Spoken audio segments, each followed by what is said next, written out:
Chers amis, bonsoir. Alors, opéra ou oratorio ?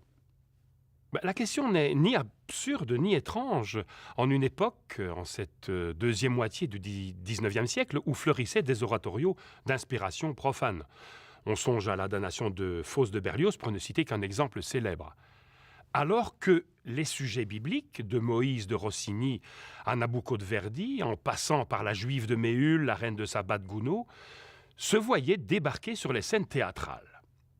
Et ce jusqu'au XXe siècle, les compositeurs ont entretenu la confusion. Ainsi, plus près de nous, Moïse et Aaron de Schoenberg ou Saint François d'Assise d'Olivier Messiaen, par exemple. Sait-on que Wagner avait projeté un opéra sur Jésus, carrément, qui ne vit jamais le jour, on le sait.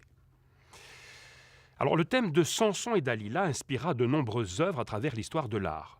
De Rubens à Rembrandt, jusqu'au péplum célèbre de Cécile B. 2000. L'opéra évoque la lutte entre les enfants d'Israël, d'une part, dont Samson sera le héros, déchu par la passion à l'égard de la belle païenne Dalila, mais finalement renouant avec son Dieu dans un ultime sursaut, une ultime et fatale rédemption finale. D'autre part, les Philistins, le peuple de la mer, comme on les désignait dans l'Antiquité, qui, ennemis historiques de l'Égypte, se sont installés en pays de Canaan, sur la côte de l'Israël d'aujourd'hui, de la bande de Gaza à l'actuel Jaffa, plus ou moins au sud de Tel Aviv, le long de la mer.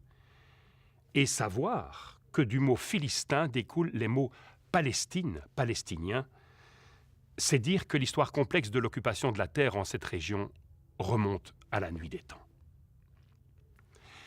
C'est l'un des épisodes bibliques les plus fameux que celui de Samson et Dalila, et une infinité de tableaux, notamment, représentent Dalila charmant Samson, puis lui coupant les cheveux, d'où il tient son extraordinaire force physique.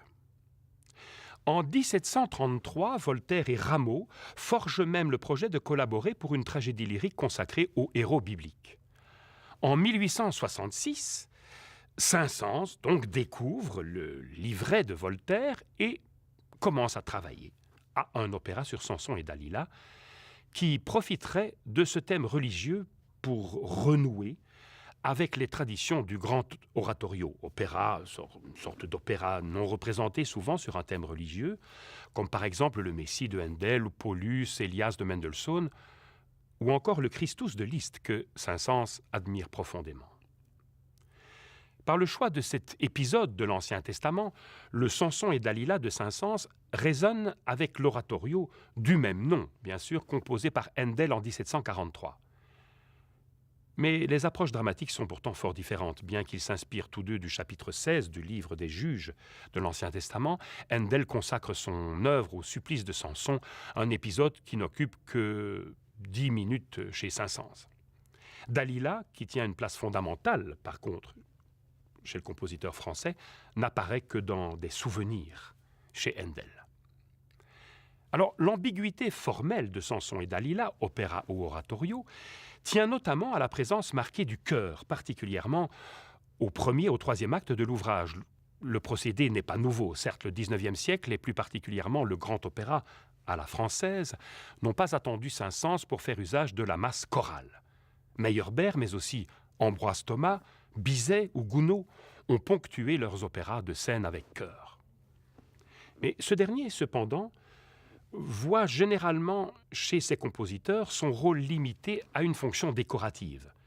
Placé derrière les protagonistes, il sert de toile de fond et lorsqu'éventuellement il occupe le premier plan, ses interventions servent d'abord à situer l'action.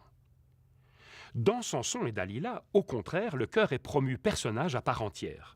Peuple hébreu opprimé ou peuple philistin oppresseur, mais dans les deux cas, protagoniste du drame.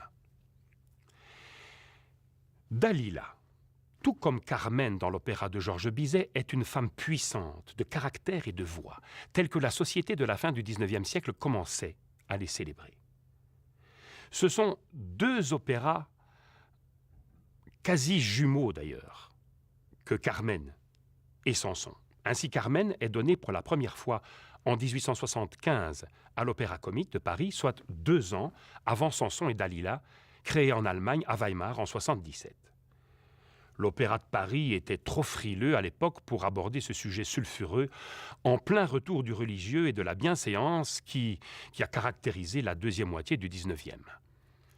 Qu'une femme à la voix grave, et donc non la soprano traditionnellement prima donna dans l'opéra habituel, une femme qui ne soit ni épouse ni prostituée attire un héros biblique dans son lit sans même accepter de l'argent en retour, c'était trop ambigu pour être acceptable. L'Opéra de Paris a mis bien des années à l'inscrire à son programme et ce sera donc en 1892. Mais revenons sur la toute première représentation scénique, un peu paradoxale d'ailleurs, de l'œuvre. Parce que c'est donc bien en Allemagne, et en allemand à l'époque, faut-il le dire, c'était l'habitude de chanter dans la langue du pays, dans la langue vernaculaire, que fut donné Samson. Et grâce à qui? C'est Saint-Saëns lui-même qui relate. Pianiste, symphoniste, organiste, compositeur d'œuvres religieuses, j'étais considéré comme impossible au théâtre. Pour tout dire, j'avais à peu près renoncé à mon projet. Sur ces entrefaites, je fus invité à des fêtes en Allemagne, présidées par Liszt. Et au dernier moment, quand j'allais quitter le grand artiste, je lui parlais de Samson. Je lui demandais de lui en faire entendre quelques fragments. Peut-être pourrait-il le faire jouer à Weimar, où il était tout-puissant. « Je n'ai pas besoin d'entendre ce que vous avez fait, me dit-il. Finissez votre ouvrage et je le ferai représenter. » Sans Liszt, écrit Saint-Saëns, Samson n'existerait pas. Alors de guerre lasse, après bien des péripéties, des tergiversations, des délais incessants, dans une France qui ne jure que par Paris, c'est grâce à Samson et Dalila que la carrière lyrique de Saint-Saëns sera enfin entérinée, lorsque l'opéra est mis au programme de l'Opéra de Paris, donc en 1892. Ce restera néanmoins l'arbre qui cachera la forêt du reste de la production lyrique de Saint-Saëns, avant et après Samson. Si plusieurs projets se succéderont, les succès en seront médiocres ou d'estime. Ainsi, peu d'amateurs d'opéra se souviennent des 12 autres opéras de Saint-Saëns, ne serait-ce que du nom de Étienne Marcel ou Henri VIII, un peu davantage, admettons, commandité par l'Opéra de Lyon, Proserpine ou Phryné à l'Opéra Comique, mais qui a entendu parler d'Ascanio, Frénégonde ou les Barbares de retour à l'Opéra de Paris. Ou alors le gigantisme démesuré de Déjanire, commandé pour les arènes de Béziers, rien de moins, dont l'intention avouée, mais tant soit peu avortée, était de concurrencer la montagne sacrée et déboulonner Wagner de son piédestal. Alors, ce désamour de l'opéra dans la France de l'époque et de Saint-Saëns en particulier, qui en est responsable? Eh bien Wagner. À la fin du XIXe, la silhouette de l'auteur de Tristan projetait sur tous ses contemporains une ombre gigantesque dont il fallait essayer de se démarquer. Déjanire se voulait, je cite, une réplique méditerranéenne hellénique, française et populaire au théâtre de Bayreuth.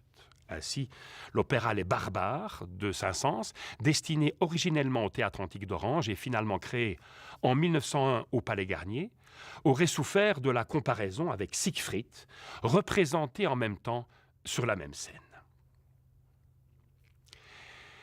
Prisonniers des Philistins, les Hébreux implorent le Dieu d'Israël. Samson, valeureux héros, tue Abimélec et encourage les siens à se rebeller contre les Philistins. Le peuple d'Israël rompt alors ses chaînes et parvient à s'enfuir sous les menaces du grand prêtre de Dagon qui jure vengeance. Celui-ci retrouve la voluptueuse Dalila, décidée à séduire Samson de façon à percer le secret de sa force dans le seul but de venger son peuple. Dans un duo débordant de lyrisme, Dalila fait chavirer le cœur du héros qui, malgré les mises en garde d'un vieillard hébreu, succombe à son amour et au piège tendu par la belle. Ainsi, à peine a-t-il dévoilé que sa force réside dans sa chevelure, que Samson est arrêté, ses cheveux coupés et ses yeux crevés. Dans sa prison, implorant le pardon pour sa faiblesse, il prie pour la libération de son peuple. Puis, touché par la foi, il retrouve subitement sa force lors d'un bal païen, s'arc-boute entre les deux colonnes du temple philistin et, dans un effort surhumain, fait s'écrouler le temple. Samson par là décide de s'immoler à son Dieu en gagnant sa rédemption, mais Dalila et son peuple sont anéantis. Mon cœur s'ouvre à ta voix par lequel opère au deuxième acte la séduction ensorcelante et fatale de la belle et vénéneuse Dalila. Est l'air phare de Samson et Dalila et l'un des plus célèbres du répertoire lyrique. Un duo, pourrait-on dire, si l'intervention de Samson ne se limitait au début à « Dalila, Dalila, je t'aime », qu'il répète entre le premier et le second couplet de l'air, avant, certes, de répondre à sa voix et se fondre à elle dans les dernières mesures. Cet air est bien le cœur dramatique de l'opéra, parfaite fusion de différents styles musicaux entre mélisme arabisant subtil et parfumé et grand opéra occidental dans les aigus puissants des protagonistes. Le groupe rock britannique Muse, ou le haut-de-contre allemand, icône de la New Wave et synth-pop des années 80, Klaus Nomi, devait reprendre en leur temps ce sublime duo.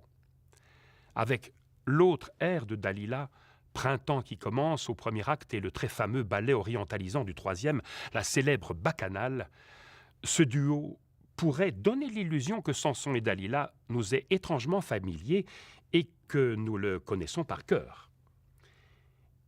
Il est temps de se rendre compte qu'il y avait un opéra tout autour. Voici Samson et Dalila de Camille Saint-Saëns.